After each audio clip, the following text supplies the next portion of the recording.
어떻게 보면 바로 이 부분을 위해서 이제 달려왔는데, 이 예수님이 그리스도다라고 하는 그 강의, 그리고 예수님을 그리스도로 믿는 믿음. 이제 사실은 이제 처음부터 이렇게 쭉 올라왔잖아요. 그러니까 요게 이제 어떻게 보면 그동안 했던 부분들이 좀 정리다 이렇게 볼 수가 있겠습니다. 자, 마태복음 16장 성경을 한번 보겠습니다.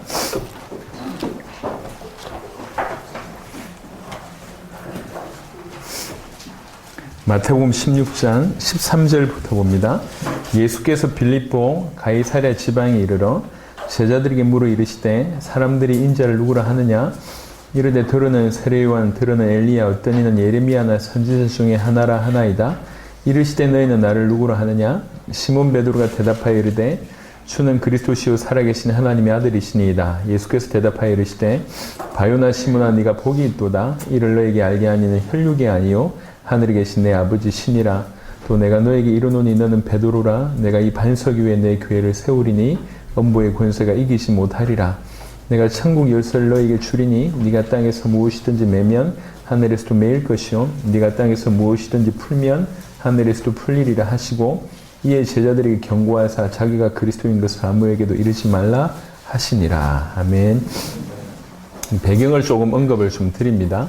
여기 예수님께서 빌립보 가이사랴 지방, 어떤 곳은 가이사랴 빌립보 이렇게 얘기하는데, 가이사랴 빌립보가 사실은 조금 더 이제 원문에 좀 근접한 그런 번역인 것 같습니다. 가이사랴 빌립보라고 하는 지방에 이제 갔는데요. 이 가이사랴 빌립보라고 하는 지방은 신약 성경에 등장하지가 않습니다. 신약 성경에 없는 등장하지 않는 그런 곳이에요. 이제 이게 그 이스라엘 지도에 보면 이제 맨 꼭대기에 헐몬산이 있는데요. 헐몬산 바로 밑에 있습니다. 예, 가이사랴 빌립보가. 그래서 사역 현장 중에는 없어요. 근데 이제 거기에 이제 예수님께서 일부러 데려가신 것이죠. 근데 가이사랴 빌립보는 구약 성경에는 뭘로 불리냐면 바알 갓, 그다음에 바알 헤르몬 이렇게 불려요. 그러니까 이제 바알 우상을 섬기던 특별한 장소 중에 하나였고요. 그다음에 예수님 당시에 가이사랴 빌립보가 뭐냐면, 가이사는 로마 황제를 뜻합니다. 정확하게는 아우구스투스를 뜻하는데요. 로마 황제의 에게 신전을 만들어서 헌납한 거죠. 그러니까 이제 헤롯이라고 하는 왕이 되잖아요. 헤롯 대왕이 아들이 있는데 그 중에 헤롯 빌립이라고 하는 사람이 신전을 크게 지어서 이제 가이사한테 황제를 바치면서 가이사 그리고 자기 이름 이래가지고 가이사랴 빌립보로 만든 거예요. 원래 요 신전이 세워지기 전에 그 가이사랴 빌립보에 또 하나 신전이 있었는데, 크게 판이라고 하는 신전이 있어요. 판이 뭐냐면, 그 그리스 신화 같은데 보시면 상체는 인간인데 하체는 짐승인 거 있잖아요. 판은 뭐냐면 하체가 염소고 상체가 인간인 고신입니다. 이 판신은 삼림의 신, 다산의 신 상징을 합니다. 원래 전통적으로 우상을 많이 섬기던 곳이에요. 그리고 보통의 이스라엘이 사막 기후인데 이 헐몬산이 2000m가 높아요. 2000m 이상이다 보니까 이 위에서 녹은 눈들이 계속 흐르다 보니까 이게 이제 갈릴리 호수로 들어가거든요. 그러다 보니까 거기는 굉장히 물이 많고 경치가 훌륭합니다. 그러니까 이제 경치가 훌륭하다 보니까 이게 우상의 신전들이 많이 있었던 그런 곳이에요. 거기에 보통의 예수님의 사역을 보면 주된 사역이 갈릴리 근처 그리고 예루살렘 여기 왔다 갔다 하거든요. 근데 여기는 갈릴리의 한참 북쪽이에요. 이게 잘 안 오는 곳인데 일부러 거기까지 데려가신 것이죠. 휴양차 갔었다라고 얘기하는 거는 제가 볼 때 이해가 안 되고요. 예수님이 휴양차 거기까지 간 이유가 없고요. 거기까지 가셔서 한 질문은 굉장히 중요한 질문을 지금 하는 겁니다. 거기 가서 물어본 겁니다. 빌립보 가이사랴 지방에 이르러 거기까지 일부러 끌고 갔다는 거죠. 그리고 거기서 물어본 겁니다. 사람들이 나를 인자를 누구라고 하느냐 이렇게 물어보는 거예요. 사람들이 나를 뭐라고 하디 이렇게 이제 물어보는 거죠.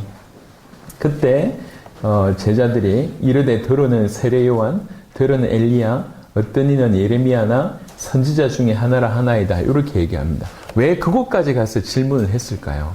여러분 여러 의미가 있다고 생각하지만 일단 가이사랴 빌립보가 얘기한 건 뭐냐면 그 이름 자체가 얘기한 게 하나님의 백성이, 이스라엘은 하나님의 선택한 백성이지 않습니까? 하나님의 백성이 망했다. 하나님의 백성이 망했다라고 하는 증거가 바로 가이사랴 빌립보라고 하는 이름 안에 있는 거예요. 예. 그 망한 곳에 데려와서 왜 망했습니까? 하나님을 떠나고 우상 섬기는 어떤 그 민족이 왜 망했습니까? 하나님의 약속을 잃어버려서 망했다고 볼 수가 있는 거거든요. 어떻게 보면. 그래서 망한 그곳에 가서 보여주는 거예요. 왜 망한 것 같냐? 바로 그곳에서 물어보는 거예요. 그래서 그곳에서 물어보기를 인자가 나를 누구라고 하느냐? 사람들이 인자를 누구로 하느냐? 이렇게 물을 때 사람들이 대답이 세례요한, 엘리야, 예레미야나 선지자 중에 하나이다. 이 세 명의 특징은 뭐냐면 죽은 자예요. 이게 무슨 말이냐면 그때 당시에 이스라엘 사람들에게 있었던 신화 아니면 이제 나름의 어떤 이렇게 가지고 있던 문화 중에 하나는 뭐냐면 예수님에게 특별한 능력이 나타나잖아요. 기적을 일으키거나 아니면 병을 낫게 하거나 특별한 능력이 나타날 때 특별한 능력을 나타나는 걸 보고 사람들이 생각하기는 죽은 자가 다시 살아나면 특별한 능력을 일으킨다. 이렇게 보는 거예요. 죽은 자가 다시 살아난다는 것은 본인 스스로 살아난 게 아니라 하나님이 살리셨다는 얘기고 그 자에게는 하나님의 특별한 능력이 나타난다. 이렇게 이제 본 겁니다. 그래서 그런 문화가 그때의 어떤 배경이 깔려있는 상태예요. 그러고 보니까 세례요한 얼마 전에 죽었잖아요. 죽었다가 살아난 세례요한 중에 세례요한 아닌가? 그리고 성경에 보면 엘리야가 다시 오신다고 하는 얘기가 말라기에 나와 있습니다. 그 엘리야 같다 이렇게 얘기하고요. 또 예레미야 같다. 죽은 자가 살아난 아니면 죽은 자가 살아난 죽은 선지자 중에 한 명이다. 이렇게 얘기를 하는 겁니다. 이런 각도가 있고요. 또 하나는 그럼 죽은 자가 살아났다고 얘기하면 되지. 왜 세례요한이라고 하고 엘리야라고 하고 예레미야라고 하느냐라고 얘기할 때 이 사람들이 가지고 있던 성향이 이 사람들이 특징 지어진 어떤 그런 모습이 예수님께도 있다는 거죠. 그러면 세례요한은 회개를 베풀었습니다. 백성들로 하여금 하나님께 돌아오게 하는 수많은 회개의 세례를 주도했던 인물이 세례요한이고요. 그러다 보니까 수많은 사람들이 와서 자기 죄를 자복하는 일이 벌어졌어요. 예수님께도 그런 일이 벌어졌고요. 사람들이 많이 모이게 되는 거죠. 그러니까 세례요한의 영향력이 생각보다 상당했던 것 같습니다. 그래서 어느 정도 상당했냐면 갈릴리 근처에서 세례요한이 이제 이렇게 세례 베풀고 있을 때 저 예루살렘에서 사람을 파송하잖아요. 예, 사람을 파송해서 물어봅니다. 네가 우리가 기다리는 바로 그 메시아냐라고 물어볼 정도로 그 정도로 이스라엘 전체에서 상당한 영향을 끼쳤던 인물이 세례요한입니다. 그러니까 사람들이 막 모여들지 않습니까? 그 가운데 이제 거침없는 이제 도무지 있을 수 없는 독설을 그 바리새인들과 위정자들에게 쏟아내잖아요. 그러니까 이제 사람들 이제 위에서 봤을 때는 사람들을 막 이렇게 움직이고 영향을 끼치고 사회를 개혁하는 것 같은 이런 모습들로 이런 이미지가 세례요한에게 어떤 없지 않아 있었다. 조금 심하게 얘기하면 정치적인 모습도 좀 있지 않았나 이렇게 생각을 합니다. 예수님에게 그게 보이는 거예요. 사람들이 막 모여들고 그리고 거침없이 바리새인들과 이런 사람들한테 비난하고 이렇게 보여지는 거죠. 그러니까 예수님의 모습 안에 세례요한 같은 모습들이 있는 거죠. 예. 또 하나는 엘리야가 대표적인 엘리야는 어떤 사람입니까? 예, 구약에 있어서 최고의 어떤 기적과 능력을 일으키는 선지자 아닙니까? 근데 예수님에게 이런 모습이 실제로 드러나는 거죠. 그리고 예레미야는 어떤 사람들보다 예레미야는 백성들을 이제 아파하고 백성들을 위하고 또 어떻게 보면 눈물의 선지자라고 기도하고 이렇게 백성들을 돕는 어떤 이런 이미지가 굉장히 강합니다. 뭘 뜻하냐면 예수님의 모습에 이런 각각의 모습이 있어요. 하지만 예수님을 이렇게 믿으면 구원은 없습니다. 예수님을 엘리야라고 믿으면 예수님을 예레미야로 믿으면 예수님을 세례요한이라고 믿으면 예수님을 선지자라고 믿으면 구원 없습니다. 예. 그런데 우리 입장은 뭐냐면 예수 그리스도로 믿는다고 해놓고 예수님을 엘리야로 믿는다고 얘기하지 않습니다. 예수 그리스도를 믿는다고 해놓고 그 믿는 것이 마치 예수님을 엘리야처럼 믿는다고 하는 것이죠. 무슨 말이냐면 수많은 사람들이 예수 믿으면서 능력을 구합니다. 힘을 구합니다. 신비한 것을 구합니다. 그러니까 예수님 자체보다는 예수님께로 올 그 능력, 예수님께로 올 응답, 그 예수님께로 올 플러스 알파, 예수님께로 올 그 엄청난 신비한 것을 구합니다. 그거는 사실은 예수 그리스도를 믿는다고 하지만 예수 그리스도를 이제 엘리야처럼 믿는 그런 경향이 있다는 것이죠. 이게 굉장히 조심해야 돼요. 여러분, 예수님을 믿는 중에 예수님이 우리에게 응답과 능력 주실 수 있다고 저는 생각합니다. 하지만 포인트를 이렇게 바꿔서 그냥 예수 믿는 이유 자체가 이걸 구하는 것이라고 얘기하면 우리 하나님이 우리 중심을 아시지 않습니까? 우리 이번 예수 그리스도를 믿는다고 얘기하지만 사실은 우리는 예수님을 엘리야로 믿는 그런 신앙일 수 있다는 거죠. 또 하나는 저는 사실 지금 우리나라에 가장 안타까운 기독교인의 모습 중에 하나는 기독교의 모습이 지금 기독교가 이렇게 거의 정치 문제로 반이 이렇게 갈라져 있습니다. 아주 심각하게 갈라져 있습니다. 여러분, 교회가 이제 나라와 정치에 적극적으로 관여하는 건 옳습니다. 교인들이 예수 믿는 사람들이 각각 자기 신앙에 맞게끔 그런 활동을 하는 것은 너무 자연스러운 일이고 정확한 일입니다. 하지만 교회 차원에서 그리고 목회자가 앞장서서 이렇게 정치적인 부분으로 교회를 끌거나 성도들을 끄는 부분에 있어서는 굉장히 조심해야 됩니다. 우리가 자칫 예수님을 믿는다고 얘기하면서 사회를 개혁하고 정치를 개혁하는 쪽으로 그것이 예수 믿는 어떤 부분이라고 나간다고 하면 굉장히 위험해요. 우리나라 신학교 중에도 그런 걸 굉장히 지향하는 신학교가 있거든요. 여러분, 동일하게 예수 믿는다고 얘기하지만 그 믿음의 그 본질을 보면 사실은 그냥 예수님을 통해서 예수 이름 이용해서 정치를 하거나 사회개혁을 하거나 뭔가를 움직이거나 이런 부분으로 포커스를 두는 경우들이 많습니다. 예, 구원과 상관없을 수 있고 혹 구원받았다고 얘기하더라도 올바르지 않을 수 있습니다. 또 예수님을 예레미야처럼 믿는 부분들, 여러분 우리나라에서도 이제 이렇게 이제 불쌍한 사람들 도와주거나 아니면 이런 예레미야의 활동들이 있잖아요. 그런 부분에 관심 가지고 일을 하시는 분들, 어제도 말씀드렸지만 굉장히 귀한 일입니다. 밑바닥에 가서 사람들하고 뒹굴며 불쌍한 사람 도와주고 이런 것들 굉장히 귀한 일이지만 그 구제와 봉사 이런 것들이 그냥 신앙생활의 포커스라고 얘기하면 이것 또한 조금 달리 생각을 해봐야 됩니다. 네. 오늘 본문에 굳이 요약을 하자면 예수님을 믿는다고 하지만 자기 믿고 싶은 대로 믿는다는 거죠. 예수님이 등장했는데 그 예수님을 자기식으로 해석을 해요. 여러분, 게이들이 게이 신학을 만든 거 혹시 아십니까? 게이들이 게이 신학을 만들었어요. 그래서 요즘에 성소수자들 이렇게 얘기하면서요. 여러분, 이게 이미 한두 가지가 아니고요. 신학 안에도 들어보시겠지만 민중신학, 해방신학, 여성신학, 오만 신학이 다 있어요. 그래가지고 그거를 전부 자기식으로 해석해서 자기식으로 맞게끔 얘기하는 거예요. 그 성경 하나 들고 정말 오만 가지 얘기를 합니다. 물론 그 성경을 통해서 우리가 본을 받지 않은 건 이해하지만 CEO 예수, 생태주의자 예수, 누구 예수 이러면서 말도 안 되게 예수님을 그런 식으로 해석을 합니다. 여러분, 성경을 많이 읽고 신학을 많이 한 것이 중요한 것이 아니라 올바로 믿고 올바로 하는 것이 중요한 거잖아요. 이렇게 잘못 길을 걸어가는 경우들이 너무 많습니다. 그래서 가장 중요한 거는 예수님을 자기식으로 해석하고 자기 믿고 싶은 대로 믿는 것이 위험하다는 거예요. 위험해요.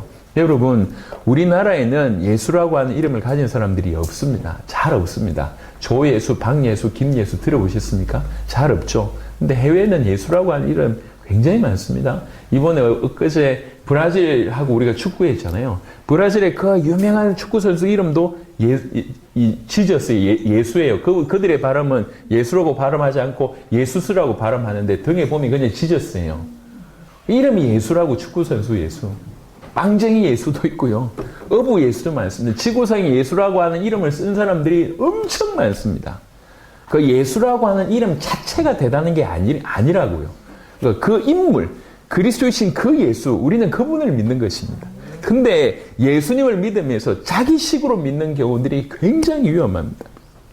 우리나라에 이렇게 처음에 이제 초기에 신앙이 들어왔을 때에 우리나라 말로 이제 이게 번역을 해야 되잖아요. 그러니까 우리나라가 이미 쓰고 있는 거하고 이렇게 이제 매칭을 많이 시키잖아요. 그 중에 하나가 우리가 예전에 뭘 믿었냐면 하늘님을 믿었어요. 하늘님. 그게 이제 조금 비슷하다 그래서 하나님 이렇게 믿는데 여러분, 내가 섬기던 하늘님이 우리가 믿는 하나님입니까? 아니잖아요. 근데 하나님이라고 믿으면서 사실은 하늘님을 믿고 있는 거예요. 이해하십니까? 무슨 말씀인지?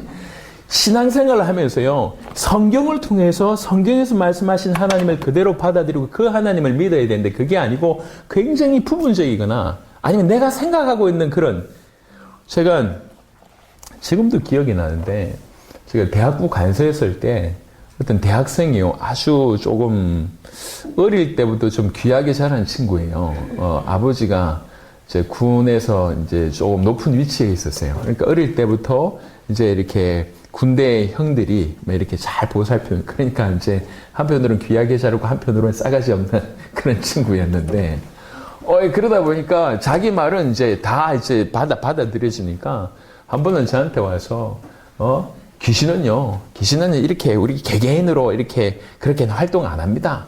귀신은 저렇게 나라를 장악하고, 저 북한처럼 나라를 장악하고 이렇게 공격합니다. 우리한테는 건들지 않아요. 이렇게 겁도 없이 얘기하는 거예요. 지식으로. 그러면서 예수 믿는 것도 예수님도 그렇게 해석을 하는 거예요. 네. 이게 뭐지? 근데 너무 당당하게 얘기하니까 여러분, 너무 당당하게 틀리게 믿으면 큰일 나잖아요. 여러분, 우리가 믿는 하나님, 우리가 믿는 예수님도 자세하게 생각해 보면 그냥 몇 가지 주어드는 것이나 이런 것으로 신앙을 유지하는 경우들이 굉장히 많습니다. 그거 굉장히 위험합니다. 굉장히. 그래서 우리는 성경을 통해서 예수님이 누군지 정확하게 알고 믿어야 돼요. 예수님 시대에 예수님이 등장했는데 그 등장한 예수님을 보고 당연히 그리스도라고 믿어야 될 것인데 그 시대의 대부분의 사람들이 저 엘리야네 이렇게 믿었다는 거예요. 얼마나 심각합니까? 우리는 그분을 본 적이 없어요. 그 말은 우리도 그들보다 더 신앙에 있어서 벗어날 수 있다는 거예요. 우리가 우리식으로 해석하면서, 여러분, 오늘날 전 세계에서 성경과 신학이, 그리고 어떤 성경을 배경으로 해서 수많은 해석들이 홍수처럼 나와요. 여러분, 인터넷만 뒤져봐도 홍수처럼 나와요. 근데 거기에 죄송하지만 그 많은 홍수 중에 올바른 게 있는가 반면에 조금 섞인 것이나 아니면 정반대편의 의견들이 굉장히 많다는 겁니다.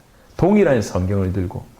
그러니까 정말로 성경 그대로 초대교회 성도들이, 사도들이 예수님을 믿었던 것처럼 올바로 믿는 것이 복입니다. 그렇지 않고 예수 믿노라고 하면서 사실은 자기 믿고 싶은 대로 믿거나 자기 들은 대로 믿거나 자기 경험한 대로 믿는다고 하는 것은 굉장히 위험합니다. 예수 그리스도 믿는다고 하지만 사실은 예수 그리스도 이름만 얘기하지만 실상은 우리가 예수님을 엘리야나 예레미야나 선지자 중에 하나나 세례 요한으로 믿을 수 있다는 거죠. 이거는 그 시대의 해프닝을 얘기하는 게 아니에요. 그 사람들이 무식해서 이렇더라 그 얘기를 하는 게 아닙니다. 오늘날도 그럴 수 있음에 대한 얘기를 하고 있습니다. 교회 안에서 예수 믿으면서 성경 그대로 예수보다는 자기가 믿고 싶은 대로 그렇게 예수를 믿는 경우들이 많대요. 제가 지난번에도 언급을 좀 드렸습니다. 제가 무당한테 한 3년 동안 본격적으로 전도한 그런 경험이 있는데 그렇게 얘기하더라고요. 자기가 무당들은 신을 받잖아요. 그래서 어떤 신은 자기는 강감찬 장군 신을 받았대요. 그런가 보다. 어떤 경우에 보니까 자기 관우 신을 받았대요. 그런가 보다. 근데 어디에 갔는데 제가 한참 놀랐어요. 자기가 신을 받았는데 그 신의 이름이 예수래요. 신을 받았는데 예수 신을 받았대요. 여러분 어떻게 생각하십니까? 그 예수신이 성경에 있는 예수님이십니까? 그럴 리 만무하죠. 그럴 리 만무하죠. 그러니까 제가 그 모습을 보면서 그분하고 얘기하면서 충격을 받긴 했지만 기독교인의 모습이 이럴 수도 있겠구나. 자기가 예수 믿는다고 하면서 우리 어머님들 오랫동안 정한수 떠났고 하나님 믿는 것처럼 우리 여기 합천에 왔을 때 우리 목사님 한 분이 그런 얘기 하더라고요. 이제 우리 할머니들 이제 전도를 해서 이제 교회 들어왔는데 이제 교회 들어오자마자 이렇게 한다면서 하도 오랫동안 절에 다니다가 이제 교회 왔으니까 이거 뭐 그것도 틀리지 않다 생각하는 얘기를 여전히 하고 있는 거예요. 불교에 이제 부처한테 하던 것처럼 하고 있는 거죠. 이게 짬뽕이 되는 겁니다. 여러분, 우리가 천국행 티켓을 얻었다. 이런 수준 낮은 수준으로 구원이라고 하는 생각을 하시면 안 됩니다. 그냥 천국행 티켓 얻었으니까 마음껏 신앙생활 해도 되지, 마음껏 생활해도 되지. 아닙니다. 우리에게 가장 중요한 것은 하나님을 정확하게 알고 믿어야 됩니다. 예수님을 정확하게 알고 믿는 것이 가장 중요합니다. 그래서 사람들한테 물어본 거예요. 사람들이 인자를 누구라고 하느냐 물었을 때 예수님의 이렇게 질문에 이렇게 대답을 했는데 사실 이 대답에 제자들 자기의 고백일 수도 있습니다. 예수님을 쫓아다니면서도 이렇게 믿는다는 것이죠. 여러분 부탁드립니다. 예수님을 이용해서 응답받고 능력받고 신비한 것을 체험하고 문제 해결받고 아니면 뭔가 사회를 개혁하고 이런 의도를 가지고 예수 믿는 것이라고 하면 모든 걸 내려놓으시길 바랍니다. 예수님 자체를 주목하시고 예수님 자체를 더욱 알게 해달라고 엎드려 기도하시고 예수님께서 저와 여러분들에게 더욱더욱 계시해 주시면 그 예수님이 주시는 힘으로 우리가 감당할 수 있는 영역에 감당할 수 있는 힘을 주시고 감당하실 수 있도록 할 것입니다. 네, 그렇게 가는 저와 여러분 되시길 바랍니다. 자, 그래서 그런 배경 하에 마태복음 16장 15절에 이르시되 너희는 나를 누구라 하느냐 물었어요. 시몬 베드로가 대답하여 이르되 주는 그리스도시요 살아계신 하나님의 아들이시니이다. 이 말이 어떤 의미로는 너무 당연한 거 아닌가? 뭐 너무 기초 아닌가? 뭐 그 다 아는 거 아니야? 이렇게 얘기할 수 있습니다. 근데 그 다 아는 거 아니냐라고 하는 대답에 예수님께서 17절에 예수께서 대답하여 이르시되 바요나 시므나 네가 복이 있도다. 이를 너에게 알게 하니는 혈육이 아니요 하늘에 계신 내 아버지시니라. 이렇게 대답을 했어요. 저는 마태복음 16장을 볼 때마다 이 16절과 17절을 굉장히 주목해서 보게 되었습니다. 도대체 여러분 행간이라고 하는 말이 있잖아요. 그 문장 안에 숨겨진 뜻이 있지 않습니까? 여러분 예수님께서 지금 이 베드로의 대답을 듣고 어떤 느낌이셨을까요? 어떤 마음이셨을까요? 지금 어떤 자세였을까요? 보면 조금만 주목해서 보면 예수님이 한편으로는 너무 놀랐어요. 나올 수 없는 말이 그 입에서 나왔다는 거죠. 그래서 하는 얘기입니다. 바요나 시모나 네가 복이 있구나. 너 참 복 받았구나. 이를 너에게 알게 하니는 혈육이 아니요 하늘에 계신 내 아버지시니라. 내 아버지가 내 아버지이신 그 하나님께서 너에게 이거 알게 하셨구나. 이야, 너 진짜 복 받았구나. 이게 한편으로는 놀랬고 한편으로는 감사하고 한편으로는 감동하고 한편으로는 조금 더 오버해서 얘기하면 예수님 좀 충격받으신 거예요. 베드로의 고백에. 여러분 제가 묻고 싶은 거예요. 이거 다 아는 거 아니냐? 그러니까 그 다 아는 거 아니냐라고 하는 그 여러분의 신앙에 예수님이 뭐라고 반응하냐는 거죠.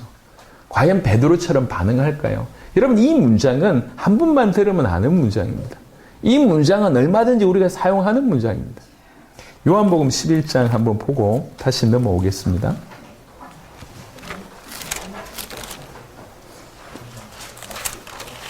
요한복음 11장 27절을 보겠습니다. 요한복음 11장 27절 이르되 주여 그러하외다 주는 그리스도시요 세상에 오시는 하나님의 아들이신 줄 내가 믿나이다. 이렇게 얘기합니다. 누가 얘기합니까? 마르다가 이 얘기를 합니다. 마태복음 16장 16절과 똑같은 고백이라고 보여지잖아요. 근데 28절에 하니 보니까 이 말을 하고 돌아서서 가만히 그 자매 마리아를 불러 말하되 선생님이 오셔서 너를 부르신다 하시니 무슨 말이냐면 마르다가 이 얘기를 했어요. 예수님의 반응이 없어요.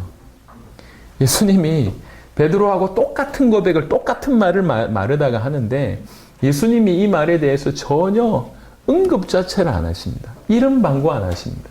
무슨 말이죠? 말은 하지만 안 믿는다는 것을 예수님이 하신 거예요. 아예 상대를 안 하십니다. 그 말에. 똑같은 고백을 했는데 어떤 사람들의 말에는 어떤 사람의 말에는 아무 대꾸를 안 하시고 베드로의 말에는 예수님이 너무 놀라셨어요. 네가 어떻게 이걸 알았냐? 네가 보겠구나. 저는 항상 그런 마음에 사모가 있는 거예요. 주님이 우리 신앙을 보실 것인데 어떤 분은 그렇게 표현하시더라고요. 하나님이 당신의 신앙을 달아보신다. 이렇게 표현하신다고 하시더라고요. 우리 하나님이 우리에게 제일 관심 있는 게 뭘까요? 우리 신앙일 거 아닙니까? 저는 그런 생각이 드는 겁니다. 나의 신앙이 내가 이렇게 믿고 이렇게 고백하는 나의 신앙을 보실 때 우리 하나님께서 뭐라고 생각하실까? 나처럼 말만 하는구나 라고 하실까? 아니면 베드로의 어떤 고백을 들으시면서 이토록 좋아하시고 기뻐하시고 행복해하시고 즐거워하셔서 심지어 감동하시고 충격받으셔서 야 네가 복 받았구나. 어떻게 네가 이걸 알았냐? 너 이게 네 스스로 아는 게 아니다. 내 아버지께서 너를 알게 하셨구나. 내 아버지께서 너에게 알게 하셨구나. 이게 더 복인 거잖아요. 내 아버지께서 너를 선택하셔서 너에게 이걸 알게 하셨구나. 너 너무 복을 받았구나. 이런 베드로가 한 게 아무것도 없어요. 그냥 이 고백을 했을 뿐입니다. 근데 이 고백이 예수님의 그 심장부를 누른 것이죠. 찌른 것이죠. 우리 모두가 이랬으면 좋겠습니다. 우리의 신앙이 우리 스스로 내가 좀 신앙이 있는데요. 그건 우리 스스로예요. 제가 오디션 비유를 자주 합니다. 오디션에 나올 정도면 노래 좀 하는 사람들이에요. 노래 좀 하는 사람들이 나와가지고 오만 바이브레이션과 스킬을 넣으면서 노래하는데 심판하는 이렇게 심사하는 심사관 입장에서는 거기에서 진짜 노래 잘하는 사람과 못하는 사람을 뽑지 않습니까?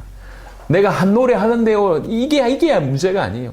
내가 좀 신앙생활 좀 했는데요. 내 신앙 좀 괜찮은데요. 라고 하는 우리 입장과 하나님 보실 때 우리 신앙을 심사하는 입장은 다르잖아요. 여러분, 예수가 하나님의 아들 그리스도라는 얘기를 한 시간만 들으면 그 의미 모르는 사람이 어디 있겠습니까? 또 나도 그렇게 믿는다고 얘기하지 않겠습니까? 누구든지 그렇게 얘기하죠. 저희가 지금 나쁜 얘기합니까? 엉뚱한 얘기합니까? 그냥 성경 그대로 얘기합니다. 어떤 분은 왜 이 얘기만 하냐고 자꾸 얘기를 해요. 그렇겠죠. 왜 이 얘기만 하느냐? 좀 시간 지내보시면 알 겁니다. 왜 이 얘기만 할 수밖에 없는지를 아실 겁니다. 우리나라에 그래도 최고의 명장이라고 이름하는 사람이 누굽니까? 히딩크잖아요, 히딩크. 와서 최고의 국가대표를 불러가지고 국가대표를 한동안 뭐만 훈련시켰냐면 체력훈련만 시켰어요. 체력훈련만. 우리나라에서 가장 축구 잘하는 사람 모아가지고 전략훈련, 기술훈련 시킨 게 아니라 체력훈련만 냅다 시킨 거예요. 그래가지고 경기할 때마다 졌어요. 그래서 5대 빵 감독이었어요. 5대 빵. 뭐만 하면 5대 0으로 지니까 5대 빵 감독이었어요. 그런데 히딩크는 처음부터 본 거예요. 기술이 전 세계와 차이가 있다는 걸 본 겁니다.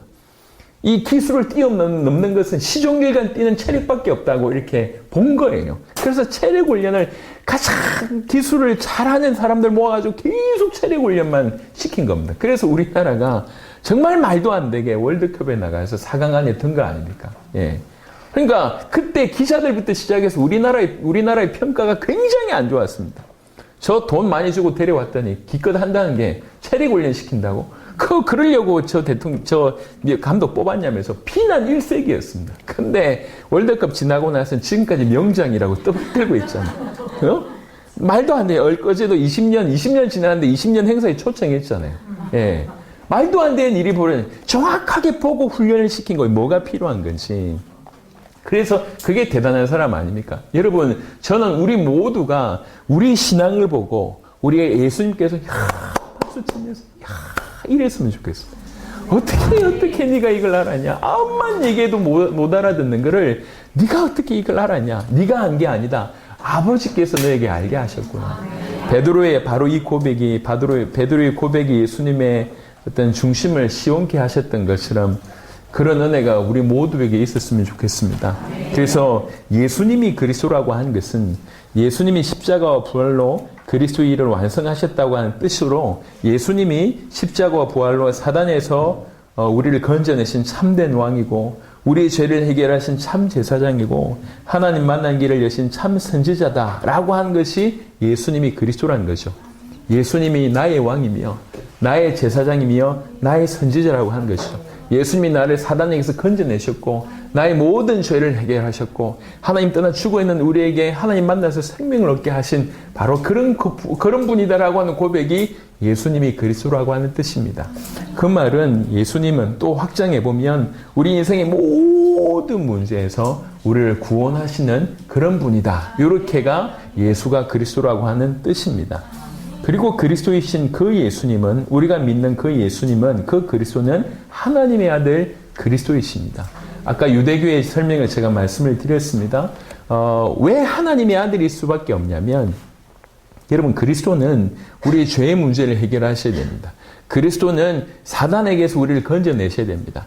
그리스도는 하나님 떠나 있는 우리로 하여금 다시 하나님 만나게 하셔야 됩니다. 인간으로서는 이걸 감당할 수가 없다는 것이죠. 그래서 하나님이신 그분이 인간의 몸을 입고 오셔서 오셔서 우리 죄를 해결하기 위해서 모든 인류의 죄를 뒤집어 쓰시고 자기 몸의 심판을 이제 당하시고 그리고 죽으심으로 말미암아 우리 죄를 해결하시고 사단을 꺾으시고 하나님 만난 길을 여셨습니다. 이러려고 하면 그분은 단순한 인간이 아니라 반드시 하나님 아들이셔야지 가능하다는 거죠. 특별히 성령으로 잉태하고 동정녀의 몸으로 탄생하고 일평생 죄 없이 사신다. 이거는 인간으로 불가능하다. 이렇게 볼 수 있고, 두 번째, 그분이 부활하셨다고 한 것 자체가 그분이 하나님의 아들이라고 하는 증거입니다. 그래서 그리스도이신 예수님은 하나님의 아들이십니다.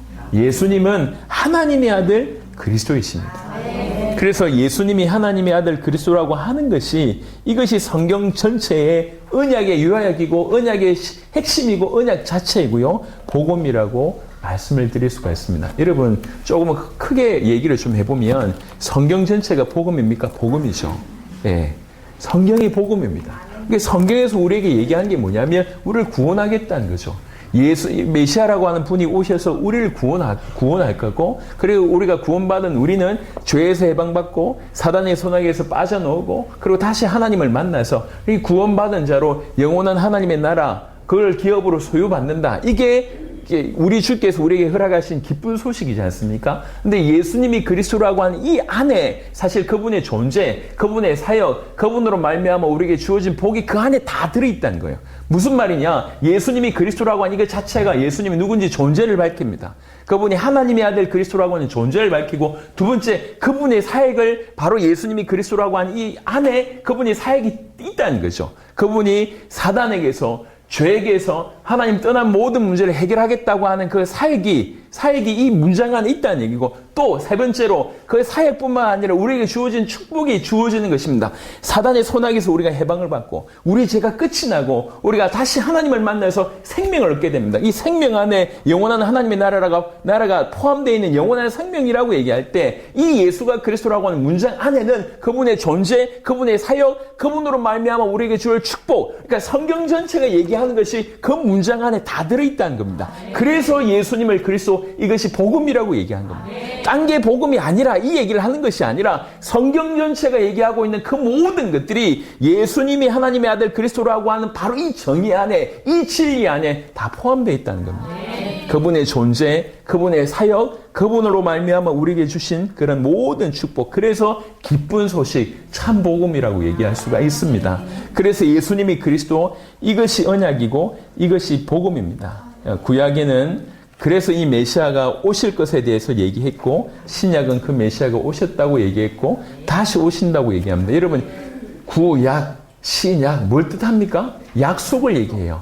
옛날 약속, 새로운 약속. 옛날 약속은 뭐냐면 메시아가 오실 것이야. 이게 옛날 약속이고요. 새로운 약속은 뭐냐면 예수님이 오셨다. 그건 신약 전체의 어떤 중요한 내용이고, 새로운 약속은 또 하나는 그분이 다시 오실 것이다. 이게 새로운 약속 안에 틀림없이 들어있는 것입니다. 그래서 예수 믿는 자가, 그분의 초림을 이렇게 믿는 자는 당연히 그분의 재림을 믿고 재림을 기다리는 것이 당연합니다. 예수님이 재림 기다리지 말라 그러셨으면 안 그래도 되는데, 예수님이 재림을 당연히 얘기하셨고 그 재림을 위해서 세계복음 하실 것을 명령하셨습니다. 저는 제 그 폭탄을 맞고 병원에 9개월을 누워 있었습니다. 제가 이제 폭탄 맞은 얘기를 가끔씩 하니까 이제 뭐 저만의 특별한 얘기라고 생각하는데, 그건 뭐 저한테 일어난 계기이기도 하지만, 여러분 인생을 하나님께서 돌아보게 할 때는 언제든지 여러분에게 허락하신 때가 있습니다. 저한테 이제 그런 때는 폭탄 맞은 때였습니다. 그러니까 9개월을 누워 있으면서 진지하게 몇 가지를 고민하게 됐어요. 정말 하나님 살아계시냐? 요거부터. 하나님 살아계시는데 나를 살리셨다. 왜 살리셨냐? 이 질문을 하게 됐어요.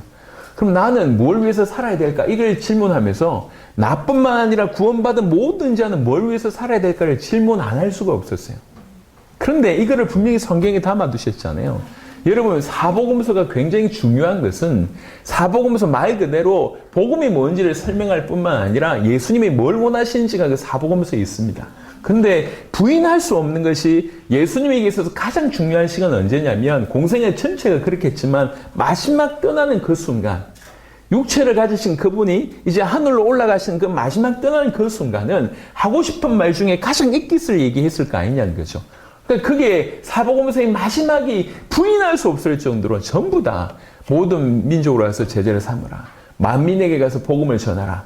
예루살렘부터 시작해서 땅끝까지 이것이 증거될 때인데 너희가 정인이다. 어린 양을 먹이라. 사도행전 1장 8절에 마지막 올라가시면서 성령이 임하시면 너희가 권능을 받고 땅끝까지 이르러 내 증인이 되리라. 저는 이 말씀이 그냥 쾌우를 당할 수밖에 없었습니다.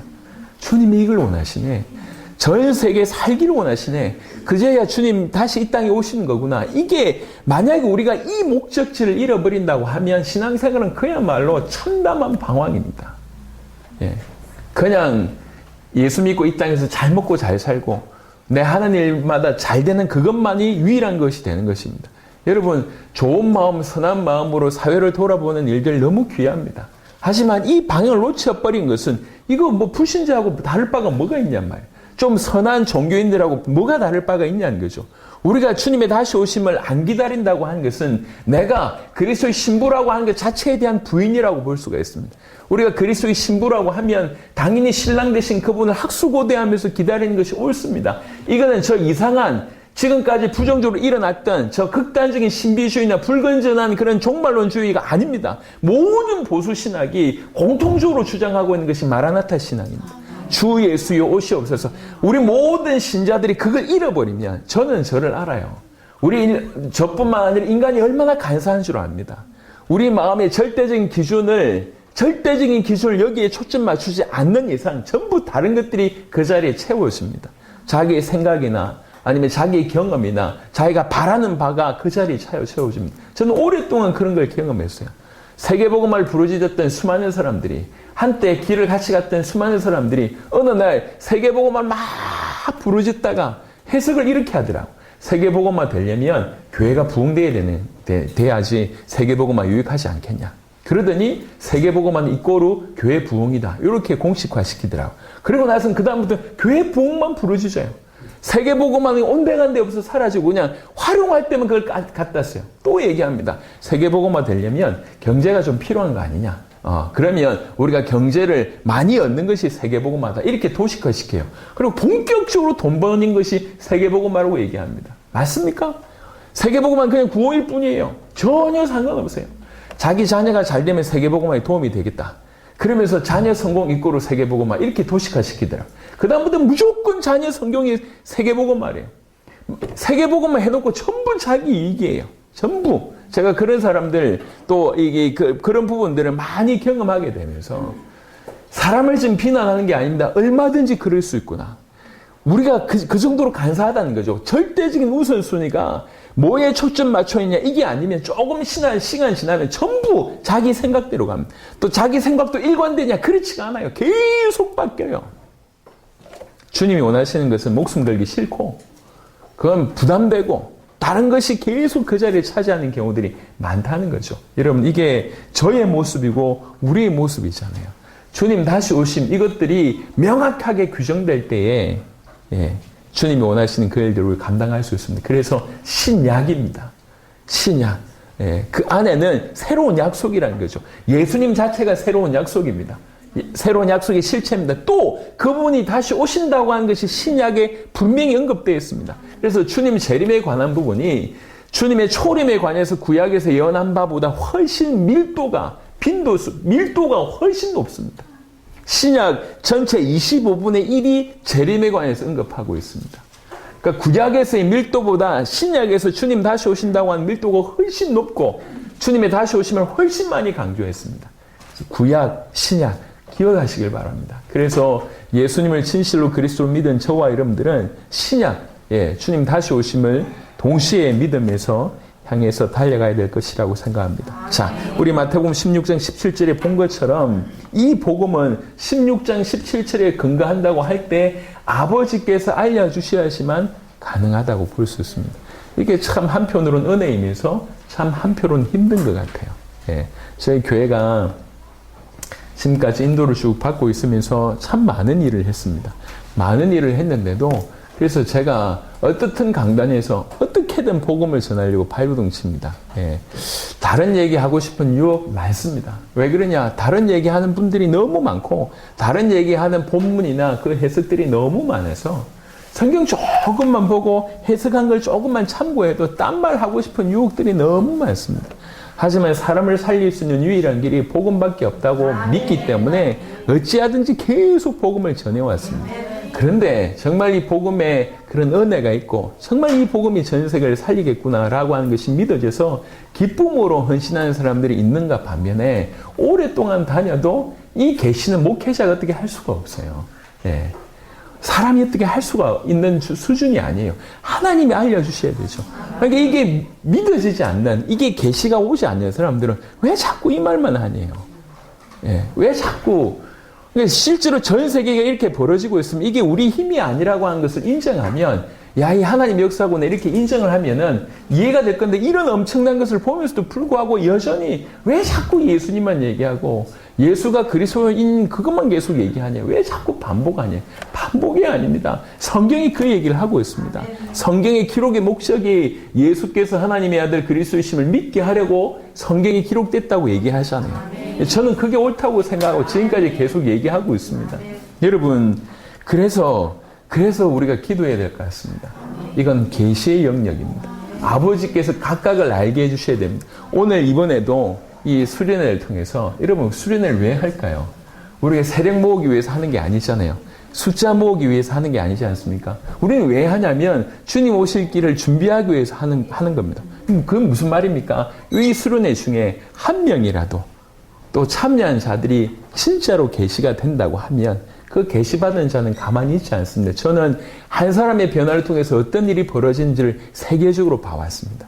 이 와중에 우리가 한 명이라도 이번 수련을 통해서 정말 그렇구나라고 하는 계시가 임했다고 하면 그를 통해서 하나님께서 일하실 것이기 때문에 그게 우리 세대 세계복음화의 지름길로 확장될 것이기 때문에 그렇습니다. 예. 여기 우리에게 유익되는 게 전혀 없어요. 저 또한 유익되는 게 앞으로도 이제 좀 이런 문화를 막 바꾸려고 하는데 우리에게 회비 없습니다. 예, 아까 헌금 얘기하셨는데 헌금 하셔도 되지만 안 하셔도 됩니다. 헌금의 분위기도 제가 사례받는 것도 없습니다. 우리가 앞으로는 서로 이렇게 돕는 복음이 전해지는 어떤 그것 때문에 모이고 또 모일 때 먹고 지내는 것도 다 헌신해서 온 거거든요. 예. 이렇게 앞으로도 우리가 이랬으면 좋겠습니다. 우리나라 전역에. 그래서 지금 사실은 가장 힘든 분들이 누구냐면 이제 개척교회 성도들, 목회자들 가장 힘들지 않습니까? 이런 분들이 오셔서 힘을 얻고 또 이제 이렇게 사역을 할 수 있도록 이제 계속 되어진다고 하면 그게 제일 좋은 거 아니겠냐는 거죠. 그래서 어찌하든지 참된 계시가 오늘 이 현장에 여러분 가운데 꼭 있게 되기를 그리스도 예수 이름으로 축원합니다. 그래서 계시로만 알 수 있는 복음, 마태복음 11장 27절에 내 아버지께서 모든 것을 내게 주셨으니 아버지 외에는 아들을 아는 자가 없고 아들과 또 아들의 소원대로 계시를 받는 자 외에는 아버지를 아는 자가 없느니라. 아버지를 아는 부분 또한 계시의 차원입니다. 로마서 16장 26절에 보니까 이제는 나타내신 바 되었으며 영원하신 하나님의 명을 따라 선지자들이 글로 말미암아 모든 민족이 믿어 순종하게 하시려고 알게 하신 바 그 신비의 계시를 따라 된 것이 뭐가요? 복음이 그렇다는 거죠. 복음이 신비의 계시를 따라 되는 것입니다. 갈라디아 1장 12절에 이는 내가 사람에게서 받은 것도 아니요 배운 것도 아니요 오직 예수 그리스도의 계시로 말미암은 것이라. 여러분 사도 바울을 도운 사람이 없었습니까? 사도행전 11장에 누가 사도 바울을 도왔죠? 아나니아가 도왔습니다. 근데 뻔뻔하게 이 사람이 뭐라고 얘기하냐면 나는 배우지 않았다 이렇게 얘기하는 거예요. 그럼 배우지 않았다는 얘기가 아니고 진정으로 복음을 계시한 것은 바로 그리스도께서 하나님께서 자기에게 계시하셨다는 거죠. 여러분 이 자리에서도 제가 지금 이제 쓰임을 받아서 여러분에게 말씀을 전하지만 여러분에게 계시를 허락하신 분은 우리 하나님이십니다. 예, 그게 올바릅니다. 갈라디아 3장 23절에 믿음이 오기 전에는 우리가 율법 아래에 매인바되고 계시될 믿음의 때까지 갖춰놓으니라. 이거는 이제 역사적으로 얘기할 때 이스라엘 백성들이 예수님 오기 전에 율법 아래만 갇혀 있었잖아요. 그러면서 예수님을 오고 예수님 오시고 그 예수님이 그리스도이심을 믿음으로 말미암아 그 율법에서 해방되는 일입니다. 그게 이제 역사적으로 있었던 일인데요. 이게 실제로 우리에게도 마찬가지예요. 무슨 말이냐면 신앙생활을 하면서 이 올바른 이 예수가 그리스도라고 믿음이 오기 전에는 신앙생활을 어떻게 생각하냐면 종교로 여깁니다. 무슨 말이냐? 뭘 해야 돼, 하지 말아야 돼. 그게 매여 있습니다. 제가 이제 요쪽 지역 출신이거든요. 교단을 얘기해도 되나? 제가 고신교단 배경인데요. 어릴 때 여튼 주일날 돈 쓰면 지옥 갔습니다. 우리는 어릴 때. 어릴 때 신앙생활 많이 해보신 분은 아시겠지만 돈 쓰면 지옥 갔어요. 근데 저희 집과 교회가 많이 떨어져 있었어요. 어린 애가 걸어갈 수가 없어요. 근데 교회 차를 놓치면 버스를 타야 되는데 그럼 지옥 가잖아. 그러니까 버스를 타면 지옥 가고 안 타면 너무 힘들고 어릴 때부터 그게 이제 주일에 이건 해도 돼 말아야 돼 이게 믿음 들어가기 전에 예수 믿음 이래야 된다 안 해야 된다 그것만 계속 들어갔어서 신앙생활이 자유롭다 즐겁다 행복하기보다는 이게 뭔가 힘이 든 거예요. 또 친구들 사이에 내가 이제 교회 다니는 게 표시가 났잖아요. 표시를 안 냈어야 되는데 표시를 냈어. 그럼 이게 더 힘든 거예요. 친구들 사이에. 거짓말 안 해야 되고, 뭐 무조건 착해야 되고, 때리면 맞아야 되고, 이런 것들요. 복음이 오기 전에 우리는 율법에 갇힙니다. 신앙생활도 마찬가지인 것 같습니다. 정확하게 예수님이 누군지를 진실로 알게 된다고 하면 많은 부분에 조금 넘어설 수 있을 것인데 아니면 다 갇히게 되죠. 에베소 1장 17절에 우리 주 예수 그리스도의 하나님 영광의 아버지께서 지혜와 계시의 영을 너희에게 주사 하나님을 알게 하시고 하나님을 아는 것 부분도 지혜와 계시의 영을 주사 이렇게 표현되고 있습니다. 여러분 이게 모두 영적인 부분이기 때문에 알려주셔야 됩니다. 특별히 복음은 마태복음 16장 예수님이 직접 얘기하신 거지 않습니까? 이게 네가 한 게 아니다. 혈육이 알게 한 게 아니라 하늘에 계신 내 아버지께서 알게 하셨구나. 그래서 더욱 사모가 되는 것입니다. 예수님을 정확하게 알고 믿는 것은 열심히 공부한다고 되고 많이 듣고 많이 경험한다고 되는 게 아니라 아버지께서 알려주셔야 됩니다. 예, 그래서 정지할 이유가 없지만 기도해드려야 될 이유가 있는 거예요. 예, 정말로 하나님 참된 계시가 임하기를. 그래서 어떤 경우에는 수년, 10수년이 지나도 심지어는 저하고 오래 만났던 한 30년 만났던 친구도 있어요. 예, 이게 안 믿어지는 거죠. 예, 활동도 하고 큰 역할도 했는데 정작 자기 마음에 이게 안 믿어지는 거예요. 말은 고백합니다. 그런데 삶을 보면 알잖아요. 예수님이 나를 위해서 내 대신 죽으셨어. 예수의 피값으로 내가 다시 살아났고 그 예수께서 나와 함께 계셔. 그 예수님의 사단의 머리를 박살내고 내 모든 과거, 현재, 미래의 죄를 깨끗하게 해결하시고 하나님 떠나 있는 우리를 하나님 다시 만나게 하셔서 생명을 허락하신 나의 주인 되신 그 예수님을 내가 진실로 모신다고 하면 내가 예수 말고는 할 말이 있겠습니까? 예수 말고는 할 말이 있겠냔 말이에요. 그리고 예수 안에 그리스도 안에 모든 것이 다 있다고 에베소에 표현되어 있는데 어찌하든지 더욱 예수님을 알아가잖아요. 저는 빌립보 3장을 굉장히 좋아합니다. 사도 바울이 감옥에 앉아가지고 빌립보에 편지 쓰면서 했던 그 고백을 들으면서 참 마음에 은혜가 많이 됐어요. 빌립보 3장에 보시면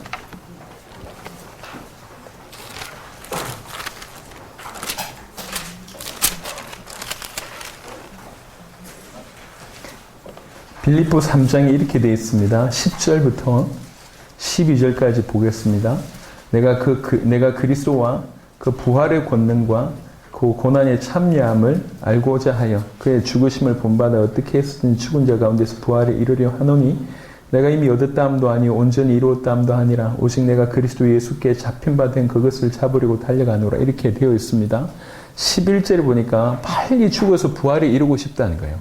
왜 그렇습니까? 뭔가를 알고 싶어서 그렇다는 거예요.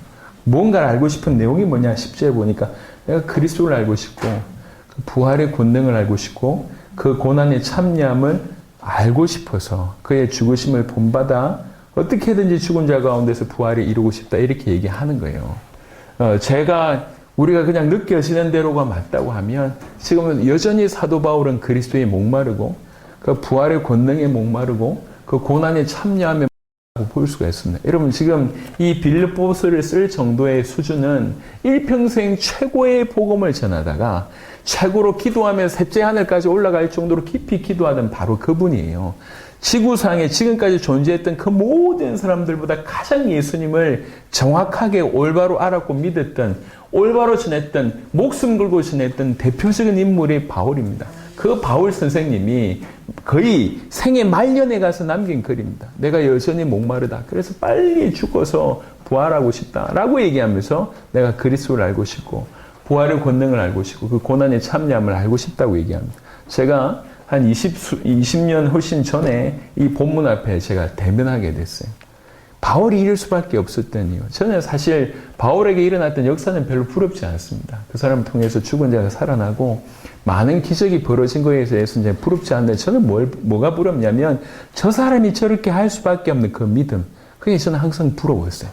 도대체 뭘 가지고 있길래, 어떤 한이 있길래 저 지경에 이르기까지. 바울이 당한 고난들이 고린도전서나 이런 데 쭉 언급되어 있잖아요.